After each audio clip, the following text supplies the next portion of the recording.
Kepergian Pak Rizky menimbulkan luka yang sangat dalam bagi keluarga yang ditinggalkan. Terutama Mama Indri ya guys. Hatinya benar-benar hancur harus mengikhlaskan suaminya tercinta. Orang yang selama ini ia selalu menemaninya selama hidupnya kini harus pergi. Sipa di sini sendiri menjadi tambah sedih karena kondisi Dapri yang tak kunjung sadar. Tapi Sipa berusaha kuat dan tegar di sini. Sipa berusaha untuk menenangkan Mama Indri dan berusaha untuk menyadarkan Mama Indri menerima takdir yang telah ia kendaki oleh Tuhan.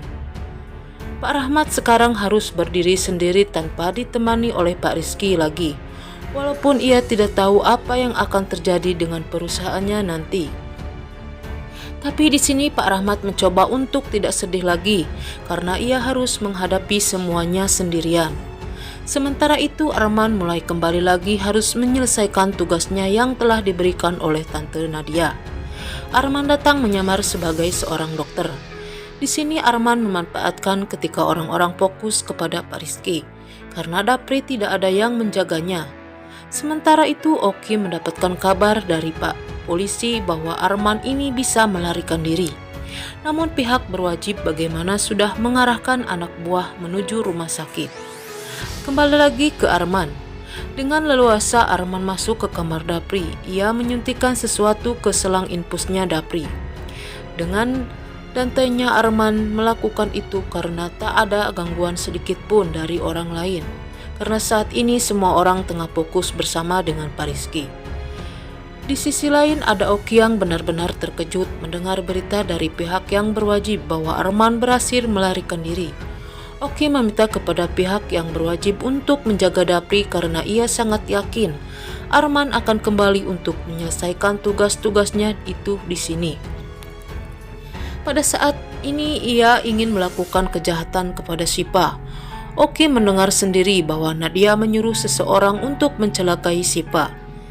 Dan Sipa mengatakan bahwa orang itu adalah orang yang sama orang yang melakukan kejahatan kepadanya dan ingin mencelakainya.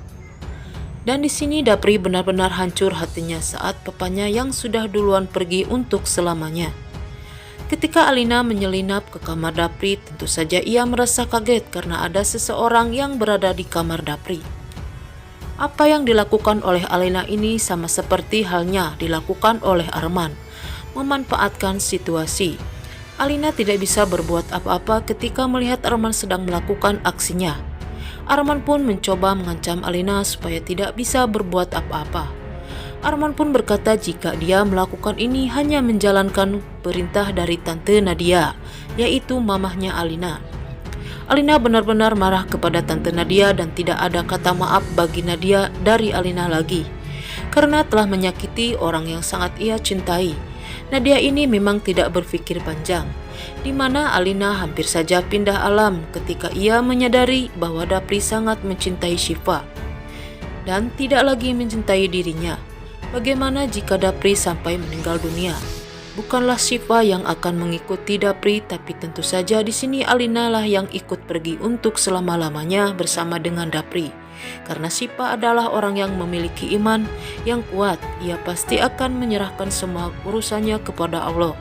Berbeda dengan hal lainnya, melihat apa yang telah dilakukan oleh Arman kepada Dapri, tentu saja Alina tidak akan tinggal diam saja. Mungkin dia akan lebih ganas daripada Syifa.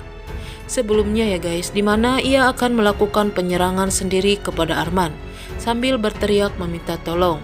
Dimana kita tahu bahwa pihak yang berwajib telah mengerahkan pasukannya untuk menjaga Dapri. Akan mengatakan kepada Alina untuk tidak berteriak ataupun melakukan sesuatu yang mengganggu tugasnya. Karena semua orang dilakukan oleh orang-orang lain ini demi memutuskan tugas yang diberikan oleh Mama Alina sendiri, yaitu Nadia. Tapi harapan besar Arman ini melakukan sesuatu yang sangat buruk kepada Alina bisa merasakan apa yang semua rasakan akibat dari perbuatan sendiri.